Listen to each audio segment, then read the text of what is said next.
Hello and welcome to Short Fiction Strategies. My name is Mark Leslie Lefebvre, and here I am in the virtual studio with Angelique Fawns and Matty Dalrymple. Welcome. Hello. Thank you for the invitation. I'm pretty excited to have this conversation because you're two ladies I admire and respect who have done things with short fiction, and really important to see what it is that we can do. So I guess the first, and this is going to be a roundtable discussion, so we're going to kind of take turns moderating one another, but I wanted to get things started by sort of tossing out the concept of, okay, so you both are engaged in short fiction. Really? Now? Why? Why now? What about now is makes short fiction an opportunity for writers, and why is it that you find it valuable? Okay, I can go first if you like. I got into short fiction for reasons of craft. You know, the big dream was always to write a novel, but the idea is so daunting. So I thought, well, I'll tackle the short story first, not knowing I was about to dive into like the most addictive literary pool I've ever experienced. So I found it, it was just a great way to figure out how to write a hooky intro, how to structure, how to improve my craft quickly without having to spend a year on a novel to find out I'd written absolute garbage.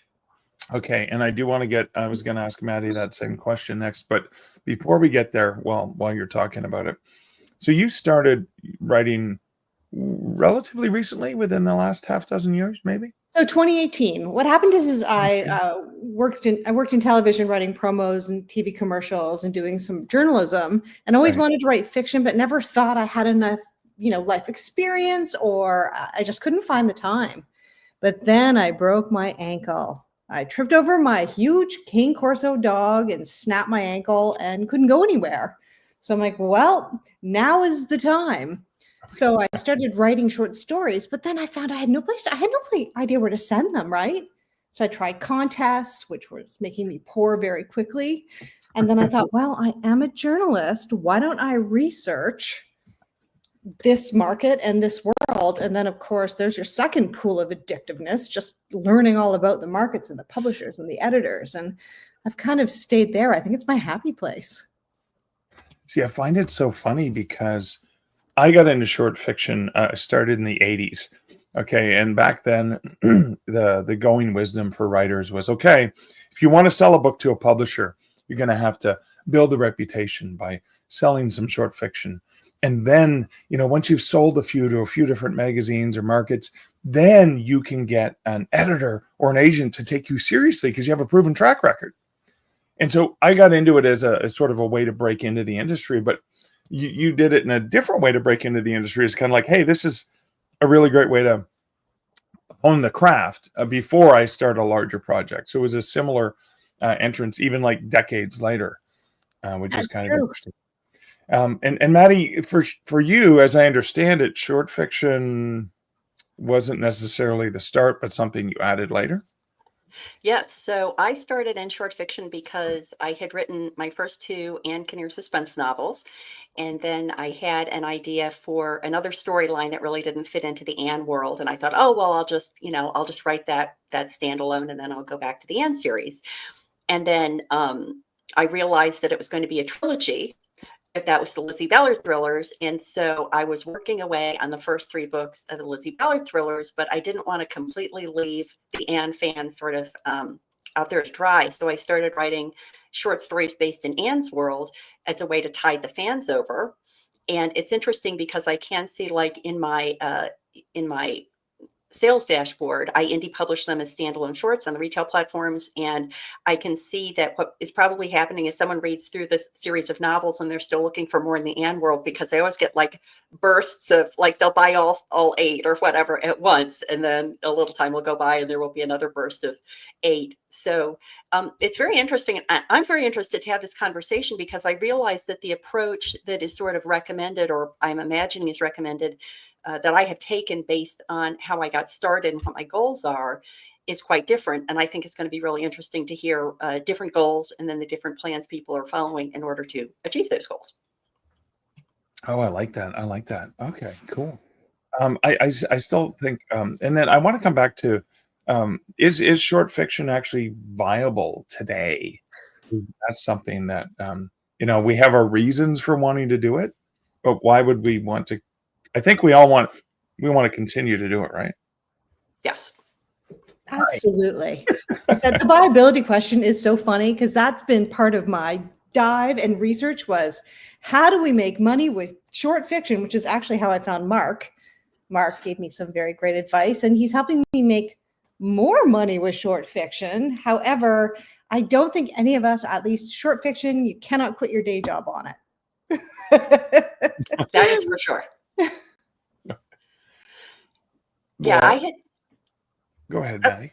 Well, I was going to say that because of the way I've gone about this, because I was really making these available for my fans, for my existing fans, and although I periodically pursue the getting placement in other, third-party platforms and publications, because when Mark and I were working on our book about short fiction, Taking the Short Tack, I thought, oh, I'm going to try everything, and I very quickly found that.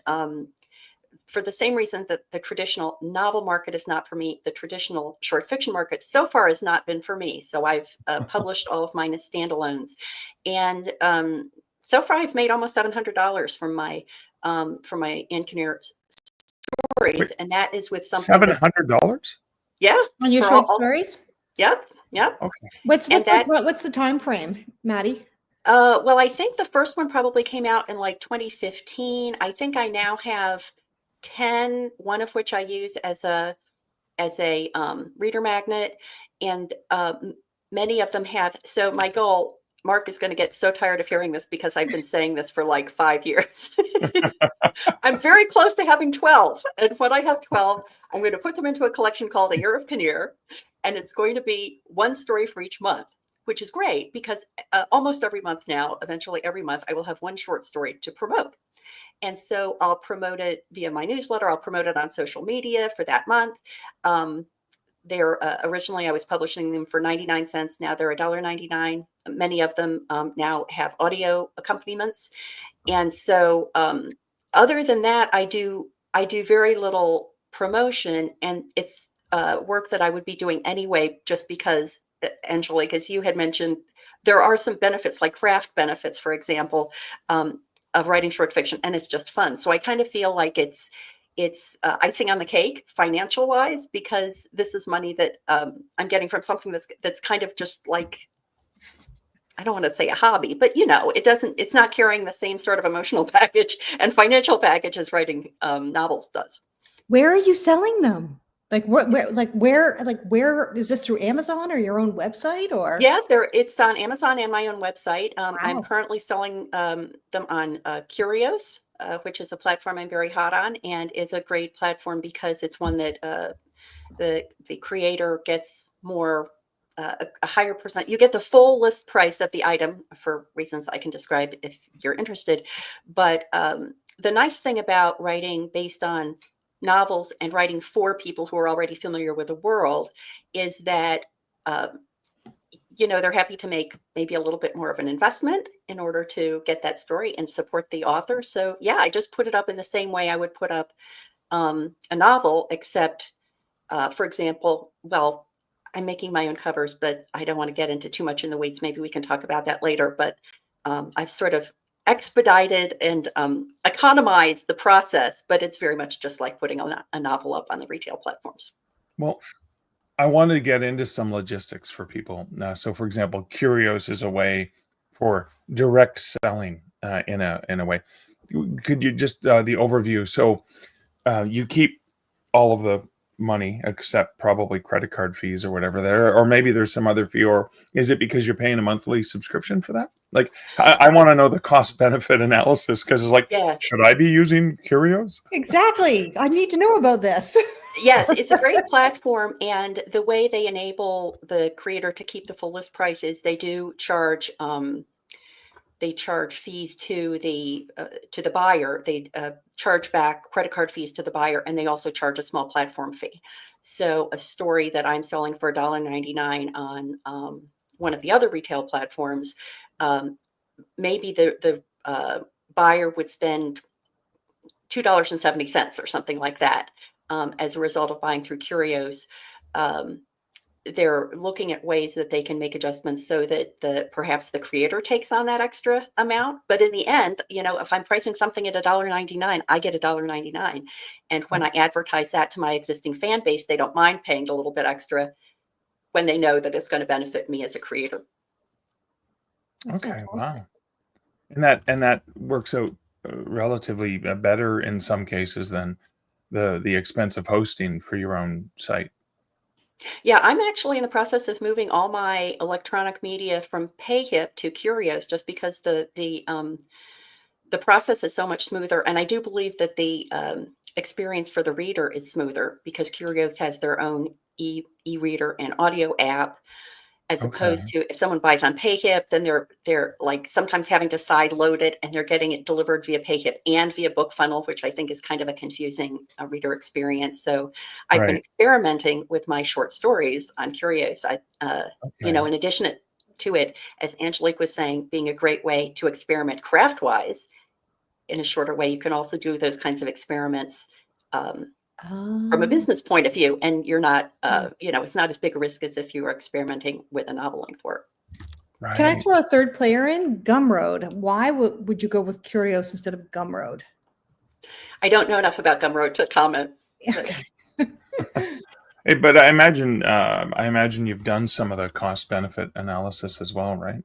So, yeah, well, the benefit is just, I don't even remember. The cost for the Curios platform to the creator is very low. I'm thinking like $20 a year or something like that. Very low. wow. So Okay, it's negligible. cool. And you also aren't facing the same sort of taking a hit. Like if I'm selling something for $1.99 on Amazon, then I'm only getting 35%, as opposed to 100% on Curios, because it's under the $2.99 cutoff for 70% royalties. So I'm also avoiding that hit. Oh, awesome. Mark, do And you sell any of your short stories? Sorry, I'm curious if you sell any of your short stories yeah, as standalones, because I don't know that you. I do. I do. I sell several. I've probably got about half a dozen of my short stories as standalones. I tend to do the longer ones. So 10,000 word short, like long short stories, Novella-ish. shorter than novella. And I did that with oh my god, I'm blanking on it, but it was A Murder of Scarecrows is a horror story that I had written years ago, and that was one of those earliest standalone short stories that I published. But I've also more than doing the standalone short stories, I've done themed. I call them digital chapbooks, themed collections. So Snowman Shivers is one that I have, which is two of my family-friendly dark humor snowman tales, and I've actually made that free in as many places as I can. I can't make it free on Amazon, but sometimes they price match in the US. I've still, even though it's been free for years, I think because it's only free in the US, because Amazon only price matches in US and UK, I've still made over $400 in sales of that over the last several years. It's not a big amount of money, but it's something that I'm offering up for free in ebook format. But I also have collected together a bunch of other themed tales, and I've probably published maybe 15 or 16 different. I mean, including the very first book I self-published in 2004. The very first version of One Hand Screaming was just mostly reprints, right? I'd already made money selling them to traditional markets, and then potentially reprint rights, but then I just collected them in One Hand Screaming. And then I made money again last year when I did the 20th anniversary edition, and I added a whole bunch of new stories that have been published and made because I ran that through a Kickstarter. I mean, these stories have made me a decent amount of money over the years. But I want to get into the logistics for people who aren't familiar, if they've never sold traditional publishing stories. So I was doing some math. I said, so a 3,000 word short story, professional rates are 8 cents US per word. So if you sell a 3,000 word short story, you're going to earn $240. Now, I know for a six-figure author or something like that, like Really? 240? I made that while we were talking, selling my my books.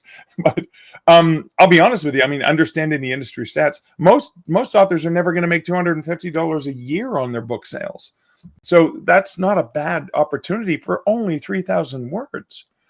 But so I want to ask you both of this specifically because Angelique, you've done significantly well selling your stories to various markets, and Matty, you've said, not for me. So I want to get the perspective.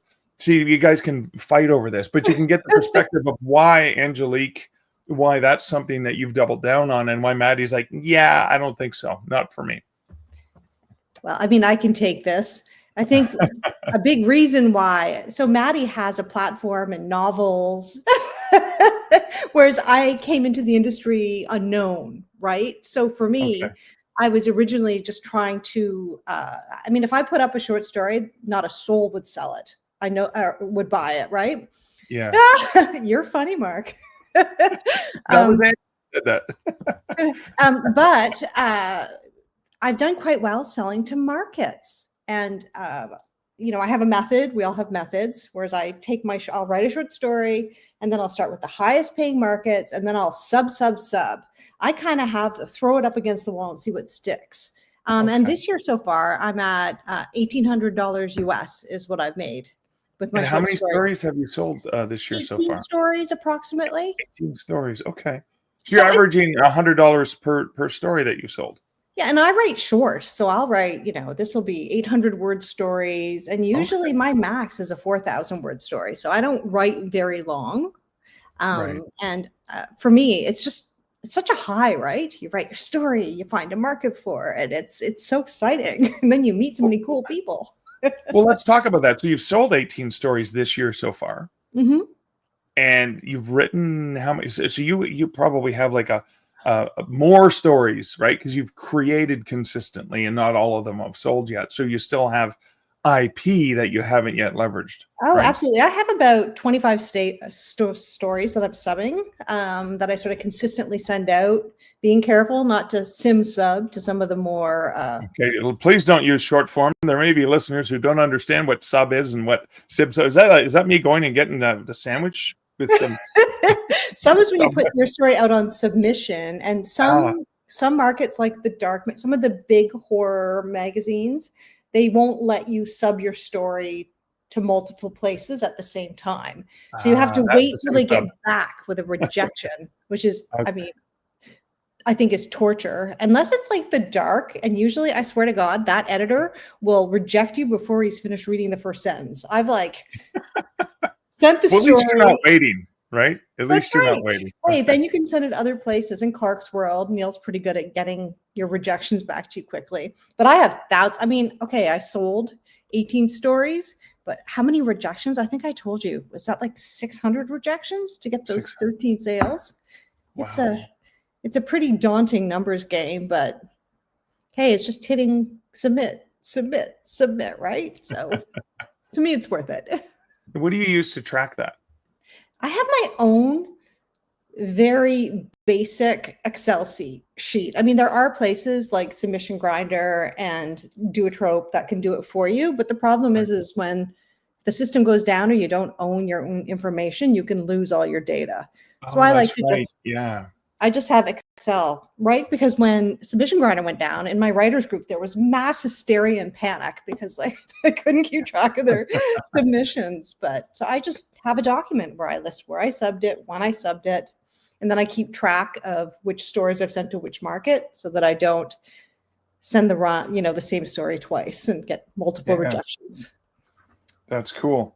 And it's so funny. I've used Google Sheets for that kind of tracking as well. And it's funny, I do have a subscription to Duotrope now that I've wanted to take it seriously. So one of the things I've done is I said, okay, I'm going to subscribe to Duotrope with a monthly subscription, which means I have to pay for it, which means, Mark, you better darn well actually write something and submit something as opposed to going, yeah, I should write a story and submit it this month. But now, ever since, Matty, you and I spent the summer revising Taking the Short Tack for Short Fiction. And as I was going through new examples, and we were, things have changed in the industry, so we've added and removed some things, and I've just been reinvigorated to want to give it a go.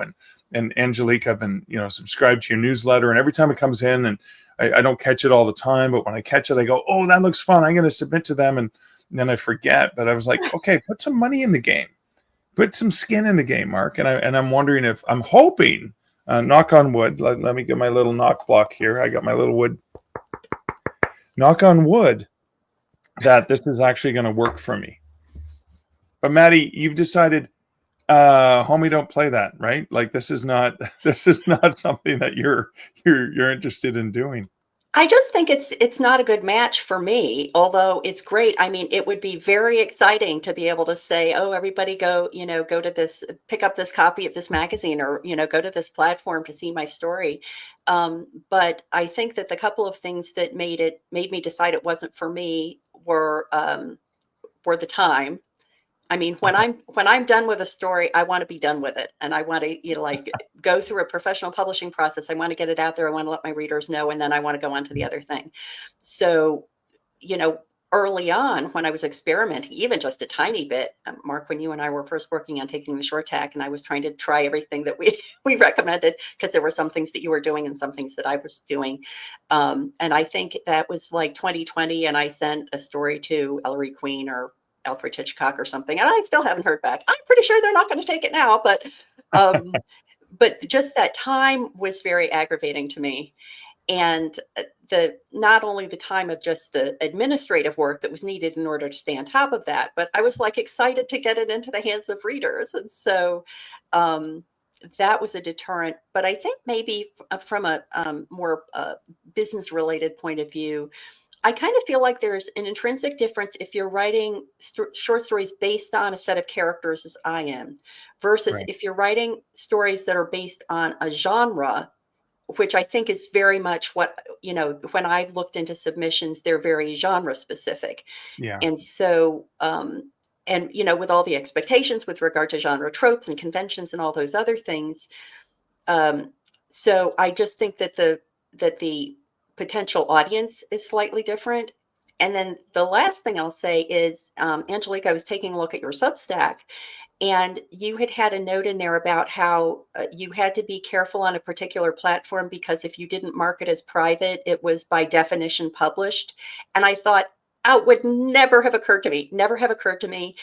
And I feel like you wouldn't, that a writer should really be knowledgeable about the industry in the same way that people need to be knowledgeable about any business venture they're undergoing, any creative venture they're undergoing in the creative world.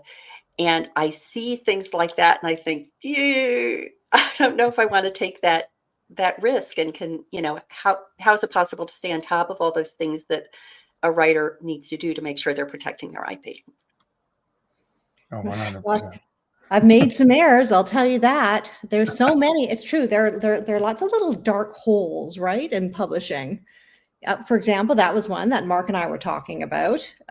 It's a new market, and I just let him know, oh, I noticed this, that you better be careful because then it's effectively printed. But also, I sold a story, and it was like a deeply personal story to an anthology like 3 years ago, and it just came out. And what I didn't realize, they took my rights forever. Ah! Yeah. Oh, no. I know. And I didn't really, when you first start, right, these are the things you don't know.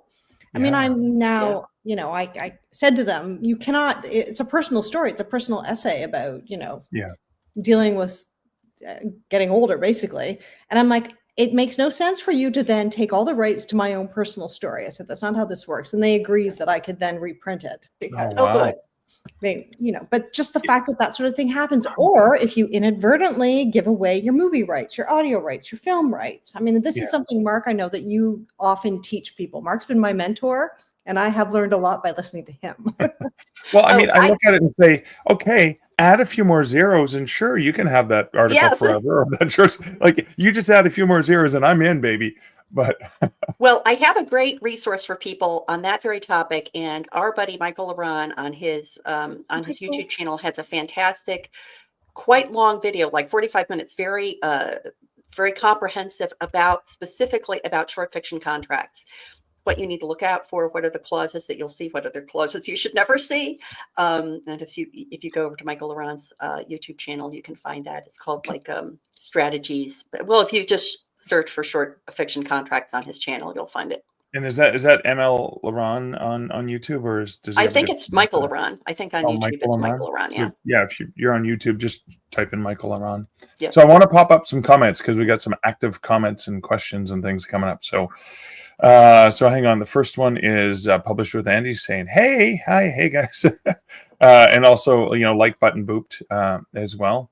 And SD Houston said she made friends with the like button. Great to see you online. Saw you last week in Vegas as well. But Kat Farrow's asked a question here, which is, hi, Angelique, would you please post your newsletter link so that people can check that out? So, and I'll add that in a banner if you just let me know the URL. Or would this be a good place for people to find a link to the newsletter? Yes, they can Nice sign and up on our short? website. Yes, they can sign up. There's a pop-up, and then there's the bottom bar where you can type your email in, and then I can add them to my Substack. That's correct. Oh, I did want to note really quickly, just so people understand what that list is. Mark, you were talking about how you were looking for the motivation and how do you get your short stories out? You're looking at my personal SharePoint. Those are all the places I want to send stories that month. So I just started making that list for me and then thought, hey, this is some good stuff. Why not share it? So all I'm doing is sharing my personal SharePoint of the stories that I want to write every month. That's very generous of you. No, that is amazing. Yeah. So you've already done the research and the legwork as well. But so I want to get into this. So I was looking this morning at some of the markets that were currently open. And before I get there, I'm just going to pop this up. So Published with Andy says Michael Laurent is at Author Level Up on YouTube. Thank you. I can't post links here as I'm not a mod. Okay, thank you. I'll see if I can post that. Sorry, I have to do a shout out to Michael. He's got like the most amazing energy. I just freaking love him. Let's see if this works. If I can post that link into the show notes. Actually, if I only use 2 T's in HTTPS, that might work better, right? So, okay. I want to go back to the question of, I was looking at markets and some of them, I don't submit to markets where I have to pay. So that's like an instant no for me. It's like, no, I'm not paying. But some of the other ones I look at and go, I got to a certain point in my writing career where if it was less than pro rates, I really would not want to consider submitting. But that being said, Matty, I know you've submitted to a market where you weren't even paid at all. Why would you do something like that? Well, is there a particular market you have in mind that I should be addressing?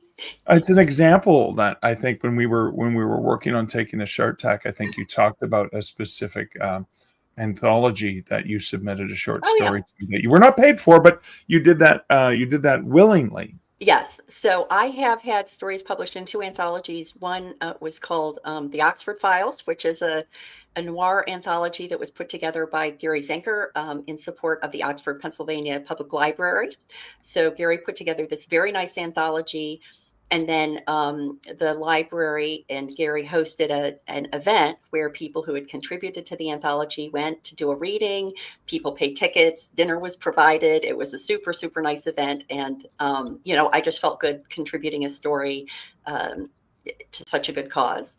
And then similarly, I have a couple of stories in an anthology published by the Sisters in Crime Delaware Valley chapter to celebrate, I think, their 30th anniversary. And so they're all stories that are based in and around Philadelphia, crime stories, obviously. And that was just nice because I've gotten a ton of value from Sisters in Crime, and I was happy to pay it back in that way. And so, when you, from a selfish point of view, you gain goodwill, you gain visibility because, maybe someone who knows an author, one of the other authors in the anthology, comes and reads your work and likes it and goes and looks for more. So, I felt that it was worth it to make those contributions to those publications.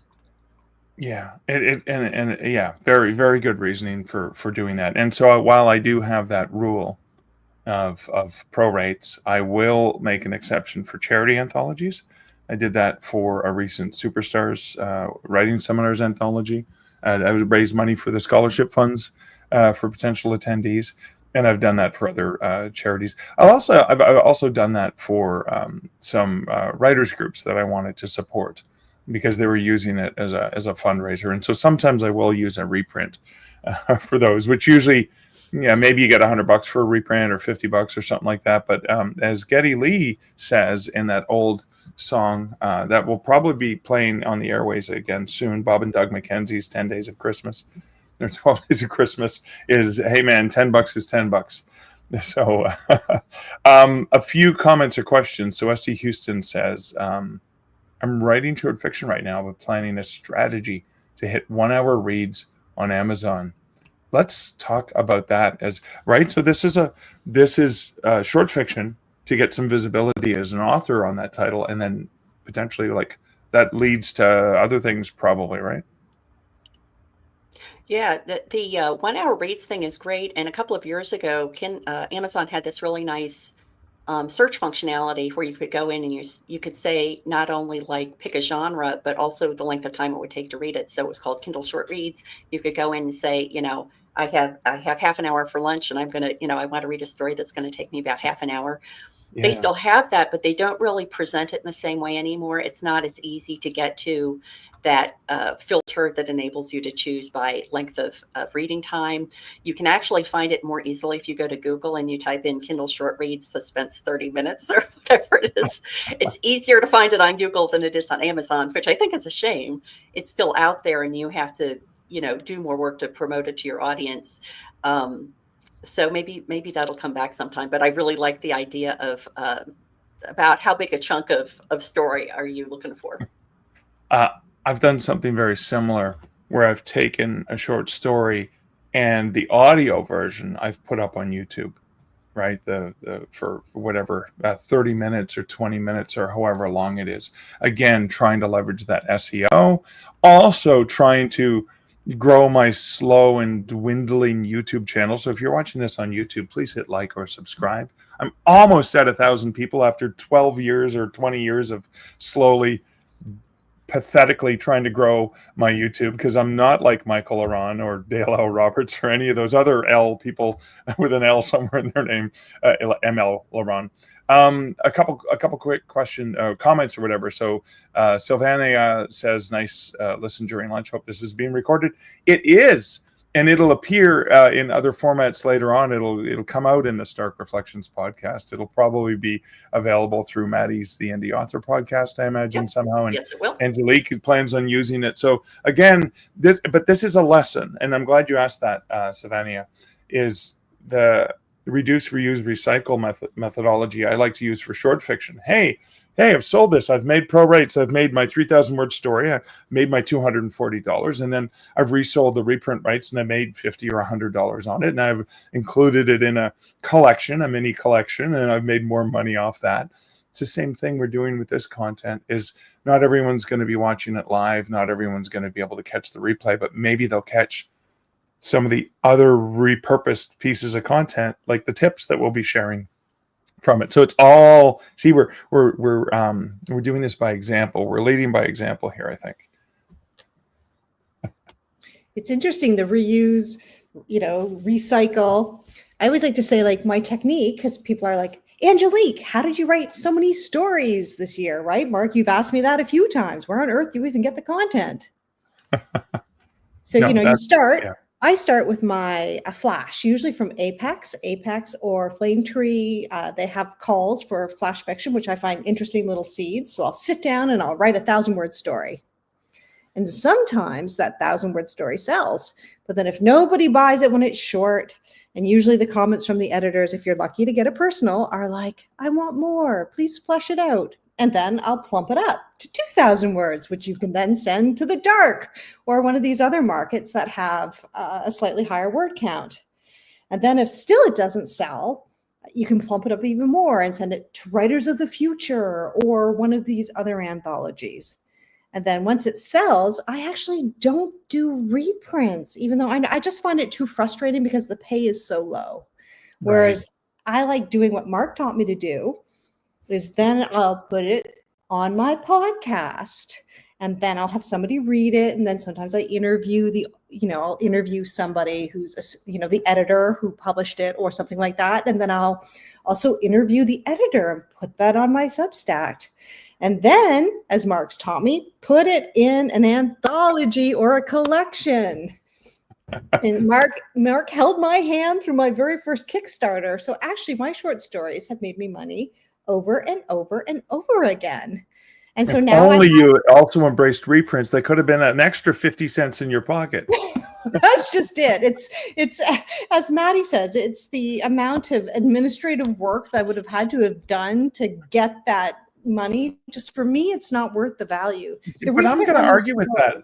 I'm going to argue with you here. Okay. Let's fight this. You're going to put your fight banner up again? How many submissions did you send to sell 13 stories?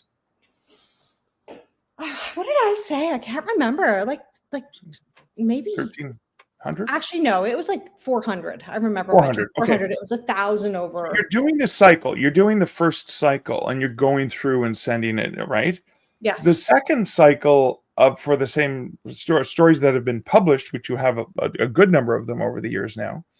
For reprint markets, it's not as much money, but it's kind of like you're already in the cycle. Why wouldn't you just include some reprint? I'm just saying this could potentially, and again, it could increase your visibility. So yeah, okay, I only made $25 or $50 or $100 on the reprint, but my story is now in another market, and then that's more people who discover your brilliance. So now let me feed this back to you and make it a question. I'll tell you why I haven't done it. The reason why I haven't done it is because I've now taken that story and it's a podcast and it's in a collection. So haven't I now diluted it to the point that nobody's going to want it as a reprint? Because a lot of the reprint asks are like not available freely online or hasn't been published in the past 2 years. Like there's often modifiers. Well, if you've already released it for free and it's available in those other formats, then that probably doesn't work. I feel like I screw my reprint rights, Mark. That's okay. I mean, but you're still, we're all kind of making this up as we go along, and we're figuring it out, right? So, more comments to get to. You ready? So this is from Kevin Hall. Says, just a quick hello. Saw you both in Vegas at Author Nation. Talking about myself and Matty. Angelique was not there. You were other places enjoying life, but not in Vegas. So love the conference. Yeah, Author Nation was great. And that leads to a question from Kevin.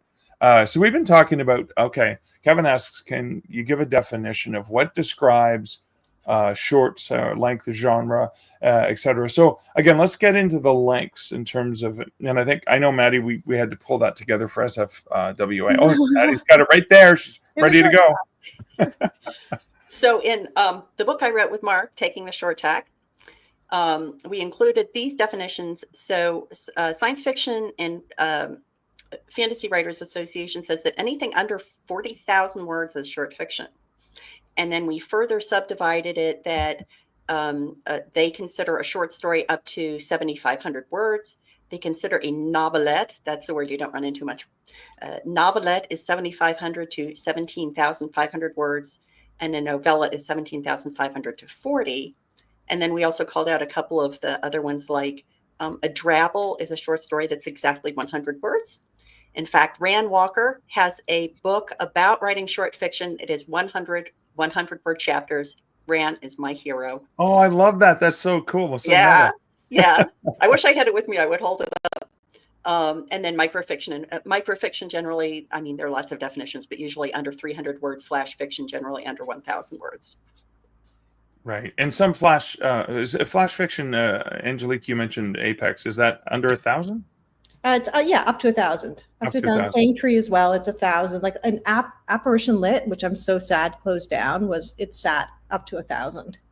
So a lot of the markets have monthly, send us this much, but no more than 1,000. Oh my gosh, there's flash fiction online, right? That's a big one. Factor 4, that's another big one. And these are big pro pay markets. And they actually pay professional rates for these really micro. Or more. I think like 11 cents a word for. Wow. Okay. That's amazing. Yeah, Um, they're good markets. so ST commented 20 more submissions to hit 1,000 subs. Look at you go. That is awesome. Awesome. And again, a story's not going to sell if it's just sitting on your computer, right?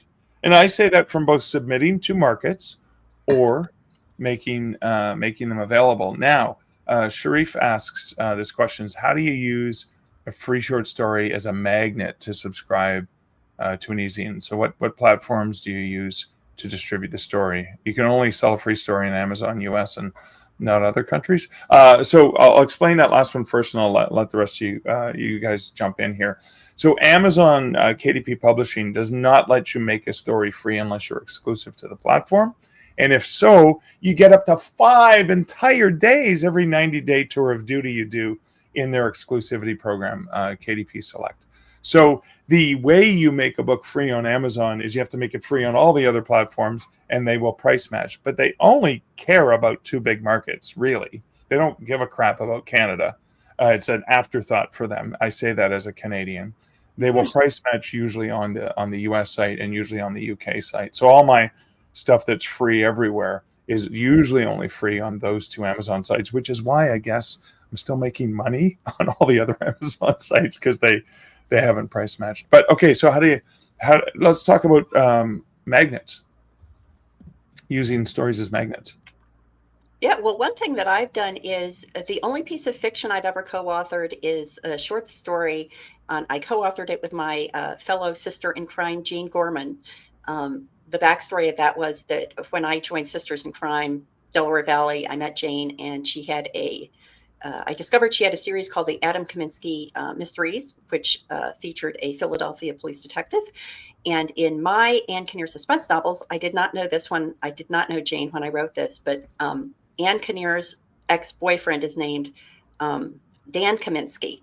So as soon as I found out that Ann's ex-boyfriend and Jane's protagonist shared the same last name, I was after her to co-author something where Adam's cousin, Dan, I wanted to use the fictional Dan Kaminsky as a way of matching up, not romantically, but professionally, matching up Adam Kaminsky and Ann Kinnear. And so we ended up co-authoring a short story called Blood of the Wicked that is set in Philadelphia.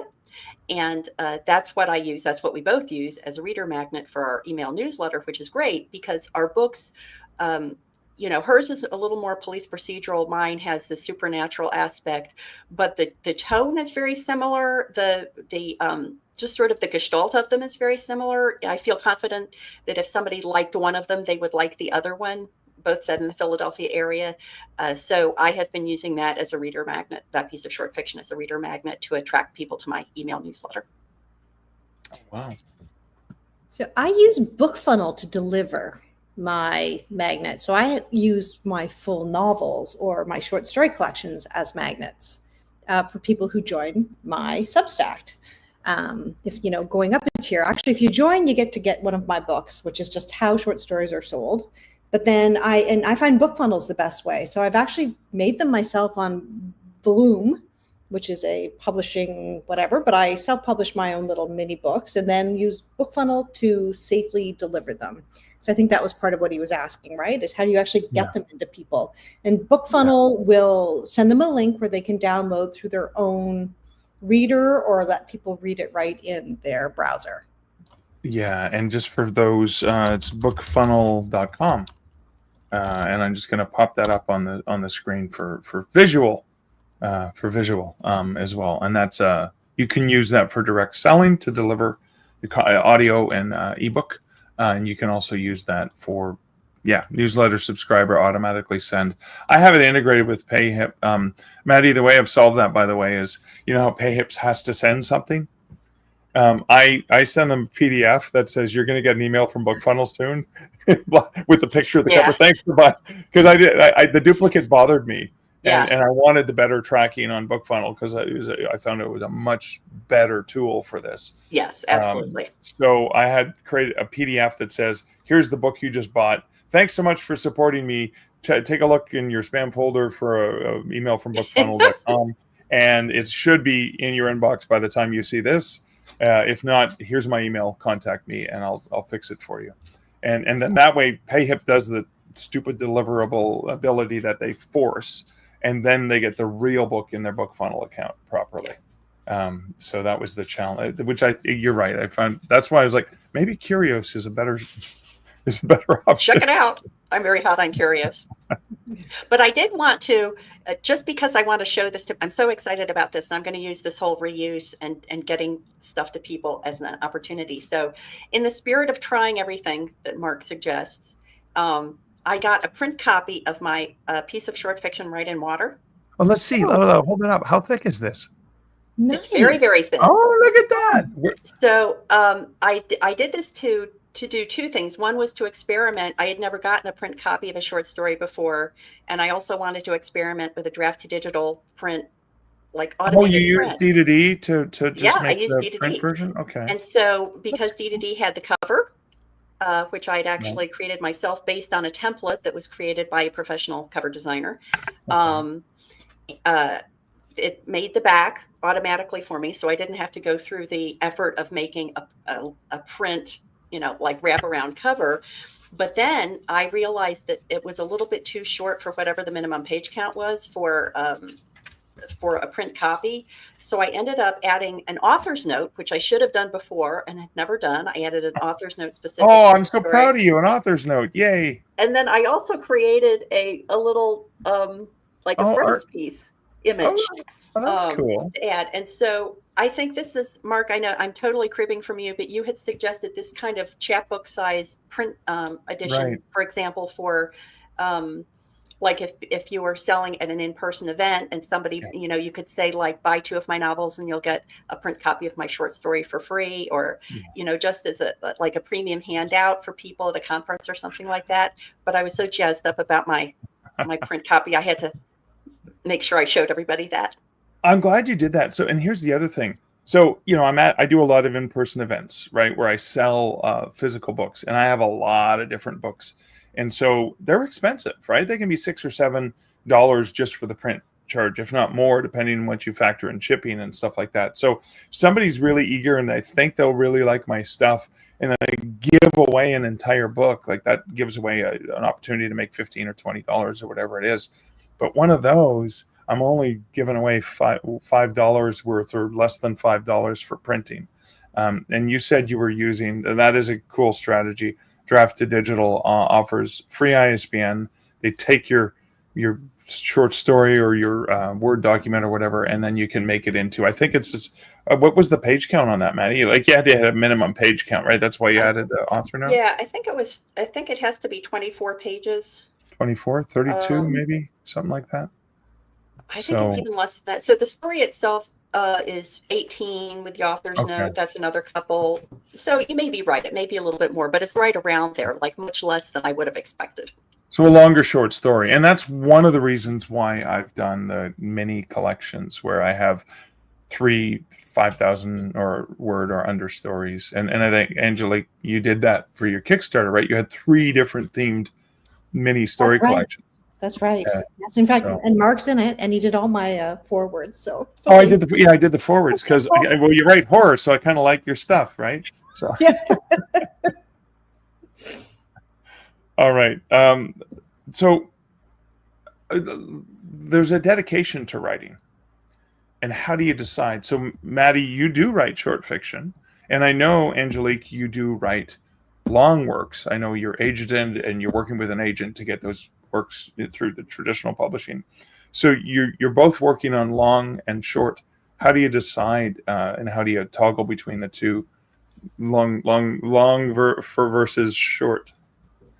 I'm dying to hear what Matty has to say.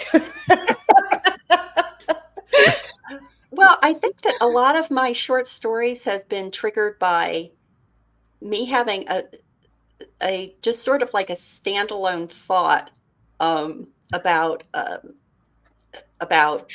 anything. And so as an example, I wanted to fill into more slots of my someday Year of Kinnear thing. So I just came out with a Halloween story and a Thanksgiving story.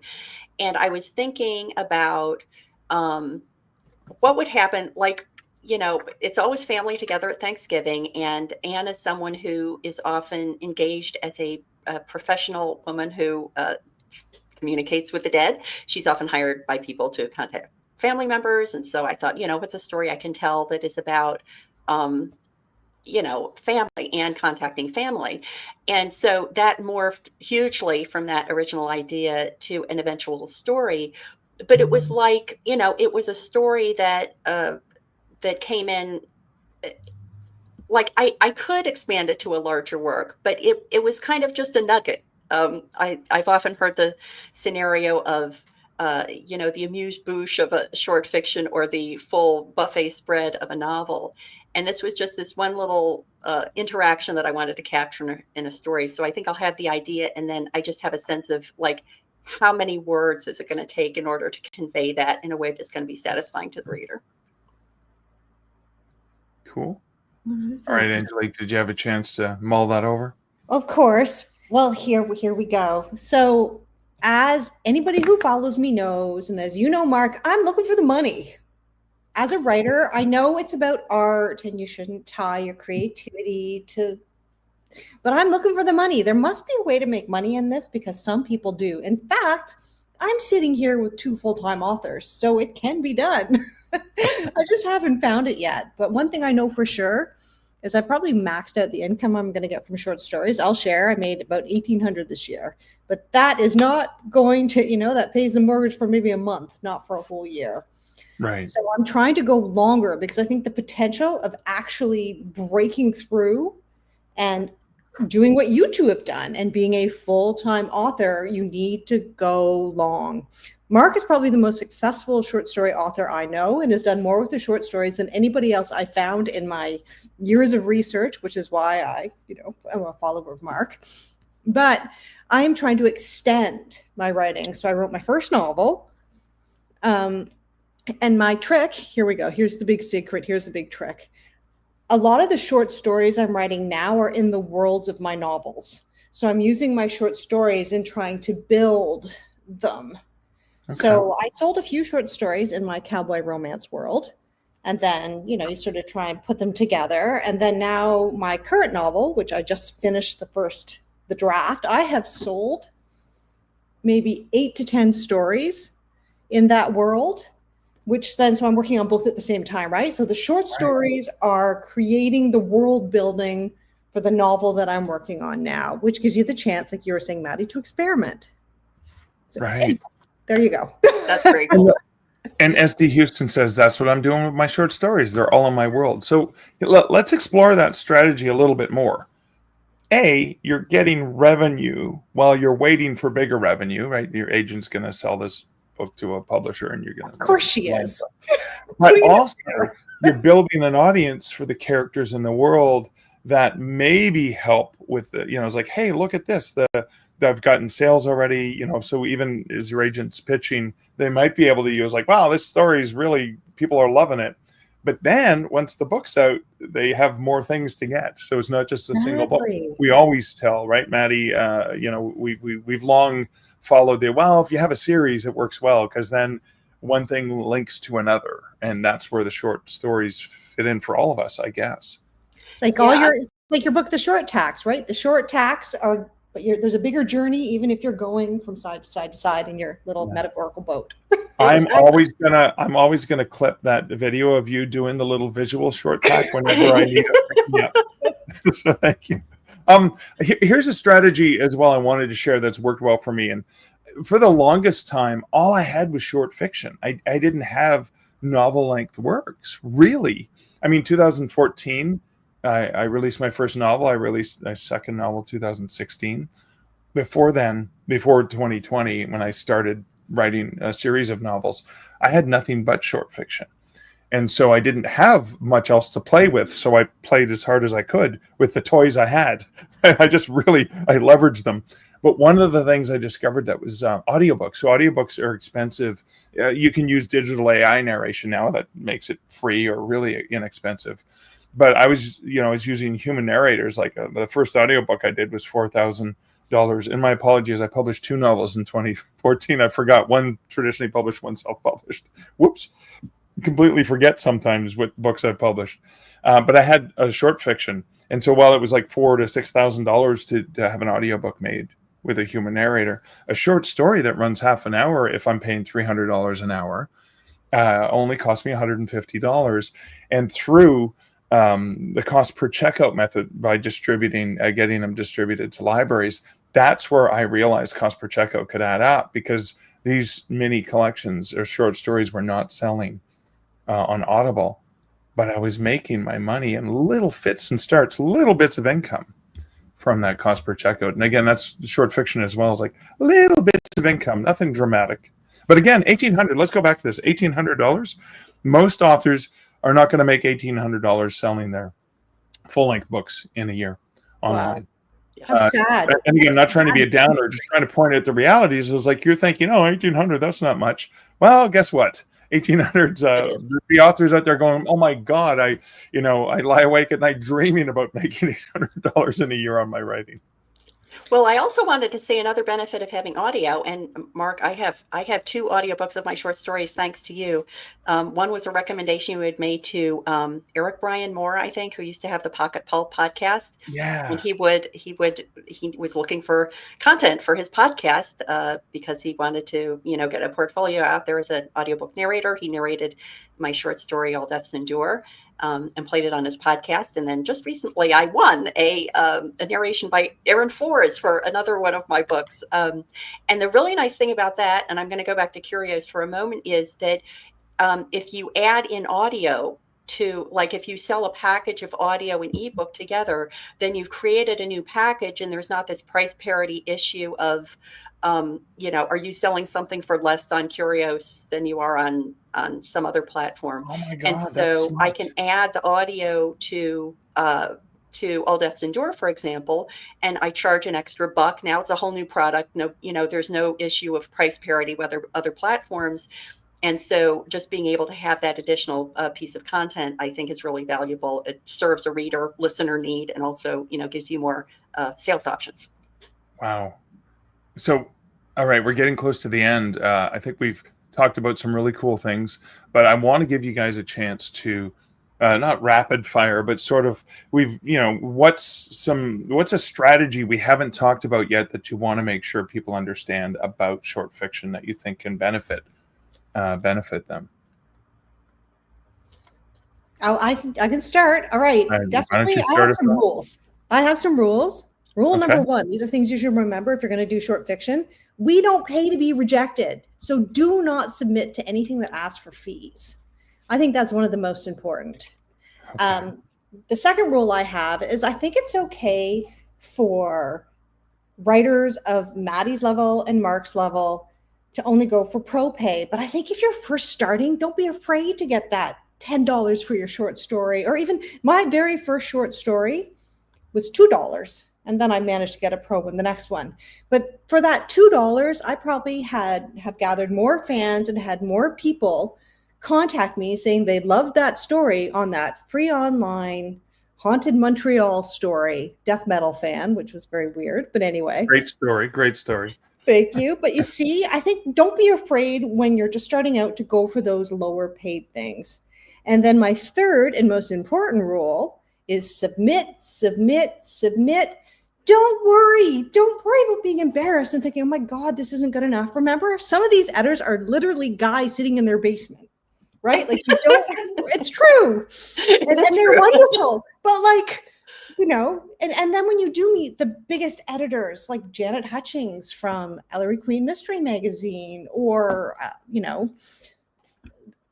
the biggest editors are often the sweetest, least judgmental people. And I've thrown some terrible stories out there, and some of them have reached out and been like, this is terrible, but we'll help you. So my point is, and then that's helped me become the writer I am. So just don't be afraid to submit.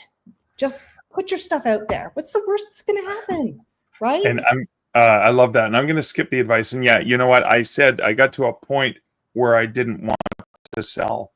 That's true. Rate. Absolutely. However, my very first published short story, I was just looking for it on the shelves to see if I could find it. My very first published story with 92 was $5 and a contributor's copy. And I never got the $5. Oh, no. It's okay. I still have the contributor's copy. And it's so precious to me. And I did reach out to the editor recently and said, I saw her on Facebook and I befriended her and I said, you made a huge difference. After years of rejections, I started submitting in 85 and it was 92, hundreds of rejections later. I finally sold my first story. And I said, thank you. You helped me, because when everyone else was rejecting my stuff, you saw something in my writing and you made a difference in my life. So it was so cool to be able to do that. So yes, that I didn't care that I didn't get my $5. I'm so happy to see my story in that little digest magazine. So Matty, any sort of last words of advice as we take this home? Well, I love talking about short fiction. And so I have interviewed a lot of people on the Indie Author podcast about short fiction. So if people are looking for more, if they want to check out backlist episodes of the Indie Author podcast, which is Indie with a Y, I-N-D-Y, you can go to theindieauthor.com, go to the page under the podcast drop down that says all episodes and search for the word short. And you'll find one episode with Sharon Short about an unrelated topic, but all the other entries that have the word short in them will be about short fiction. So that's a great, I've been very fortunate to talk to many experts about short fiction. You can find more there. Awesome. And I imagine Angelique's probably going to be on a future episode talking about short fiction in a future one, I imagine, right? Yes, I think so. Awesome. I just, as we close, I just wanted to say some great. So SD Houston says, thanks so much for this talk. Kevin Hall says, this is very good for me as I venture into more areas for sale as well as different genres. And Sharif says, thanks so much for a very insightful and informative session. Loved it. Yay. Awesome. Ladies, thank you so much for hanging out and talking. Well, we talked long about talking short or something like that, right? Yeah. Well, thank you, Mark, and thank you, Angelique. This has been very informative for me too. I learned so much. I learned a whole bunch in this. So I'm all right. Who cares if anyone watches or listens to this? We've had we know there have been several people that have enjoyed it, but my goodness, Kat as well says this has been great. Thank you. So yeah, I've learned so much from you two as well. Thanks so much. Have a great day. Bye.